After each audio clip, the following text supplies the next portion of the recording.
Natalie AI thing seems utterly preposterous and ridiculous. And even for an MCU show, I'm finding it to be a little bit of a bridge too far to go. The heist crew, all lame. Every single one of them, all lame.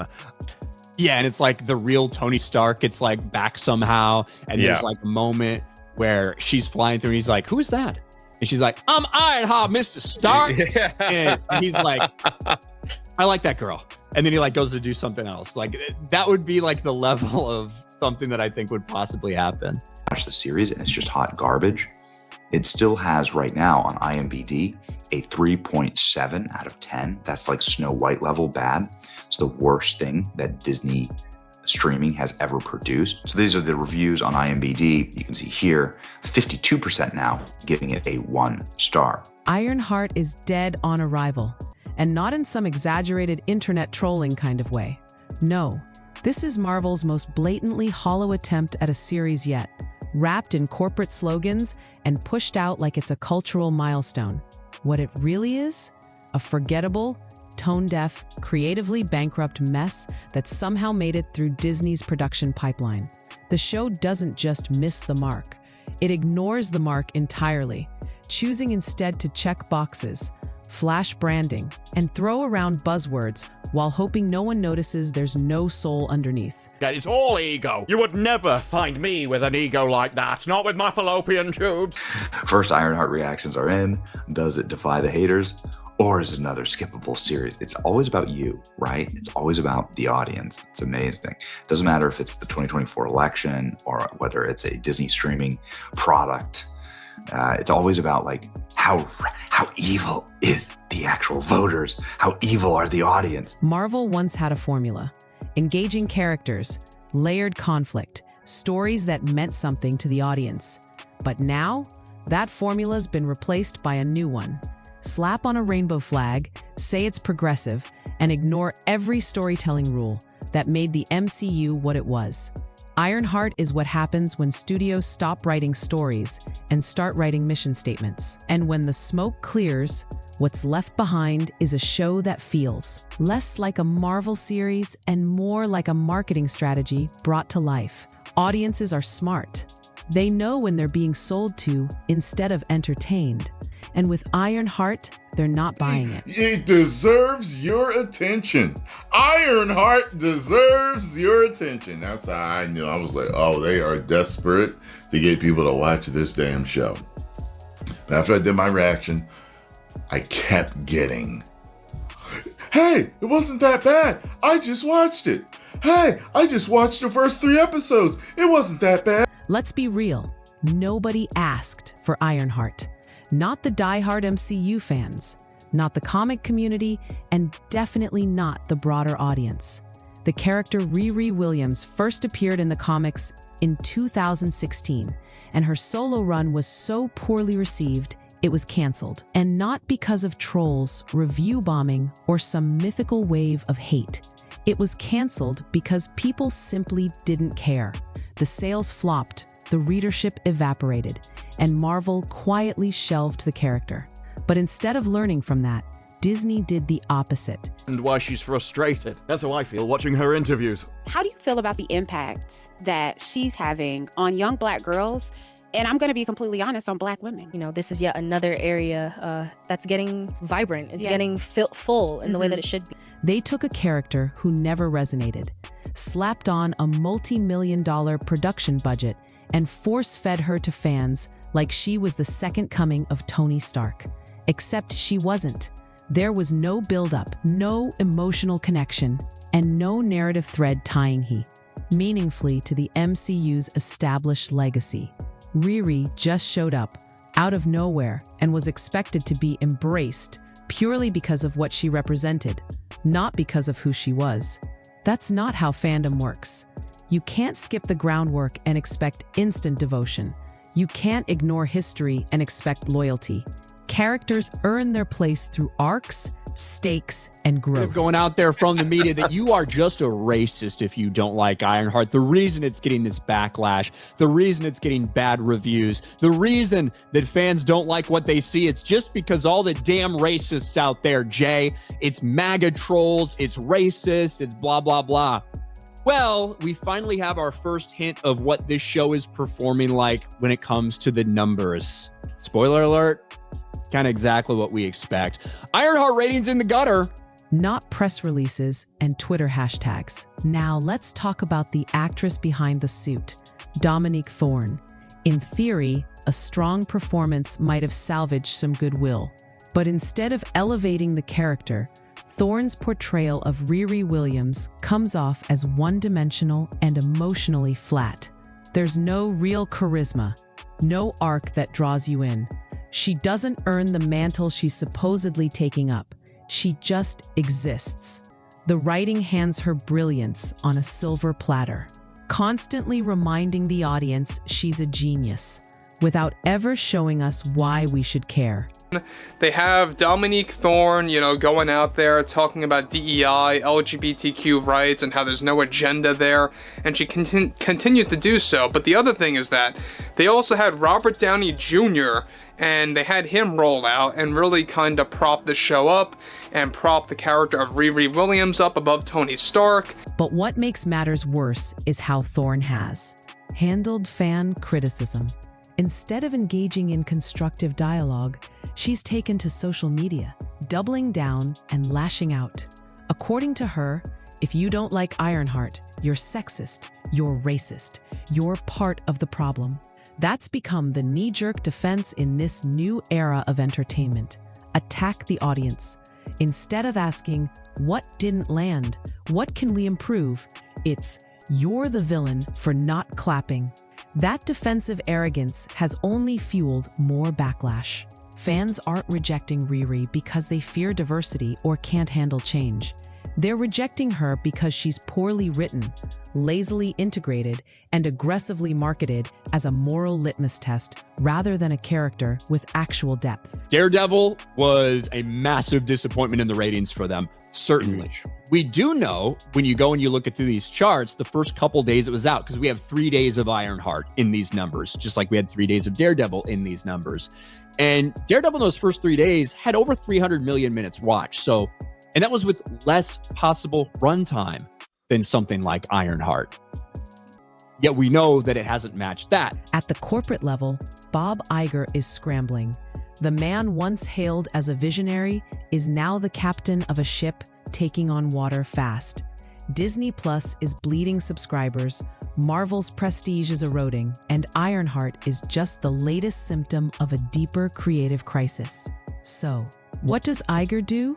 He rolls out the corporate spin machine, issuing a press release stuffed with buzzwords and empty optimism. According to Iger, Ironheart is a wide success. He claims the backlash is overblown, that the numbers look great, and that the show is resonating with modern audiences. But let's not kid ourselves. This isn't optimism, it's denial. This is the Titanic taking on water while the captain insists it's just an innovative swimming feature. What's more insulting is his claim that Disney hasn't engaged in culture wars. Really? After years of pushing content that seems more focused on checking political boxes than telling great stories, he's now asking us to pretend none of it happened. Shows like The Acolyte, She-Hulk, and now Ironheart weren't just sprinkled with progressive themes. They were soaked in them, often at the expense of coherent storytelling or emotional resonance. Then came the real gut punch, Iger stating that there are moments where diversity, equity, and inclusion should take priority over story. That's the tell. That's the admission. That's the moment the audience realized they're no longer watching for entertainment. They're watching a lecture in costume.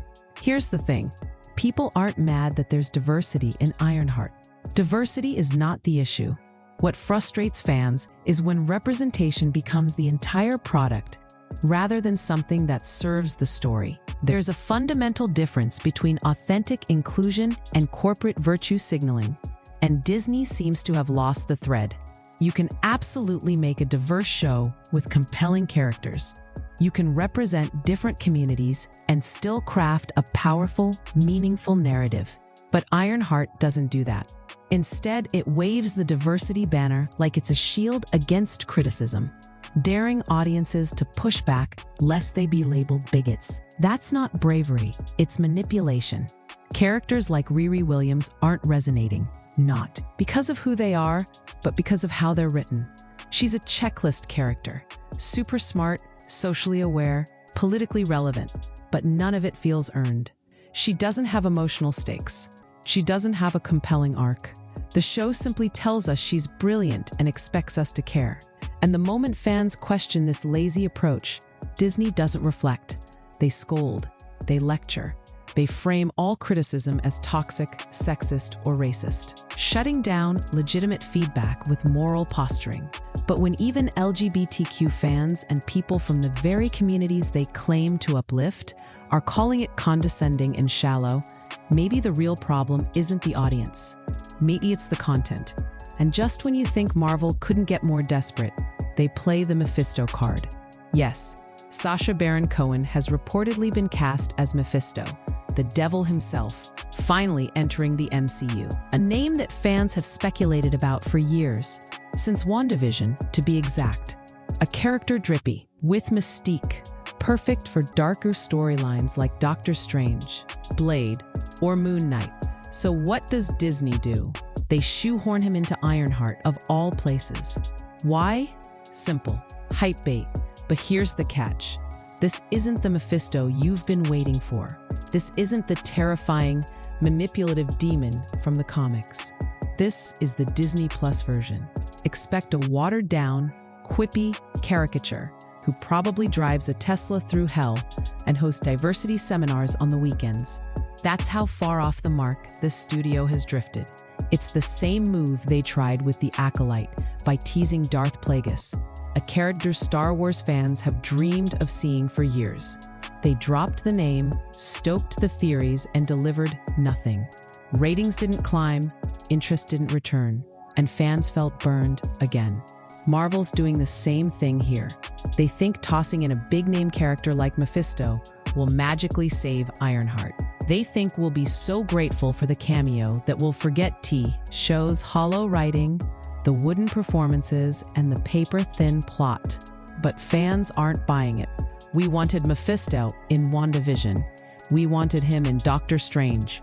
We wanted him in stories where his presence would actually make sense. Not in Ironheart, a show already buckling under the weight of its own emptiness. And certainly not as a last-ditch gimmick to breathe life into something the audience has already walked away from. Let's talk about the characters, or lack thereof. Ironheart doesn't just suffer from poor writing or weak structure. It suffers from something worse: soullessness. This show is a checklist in costume form, packed with characters who feel less like people and more like corporate-approved mouthpieces.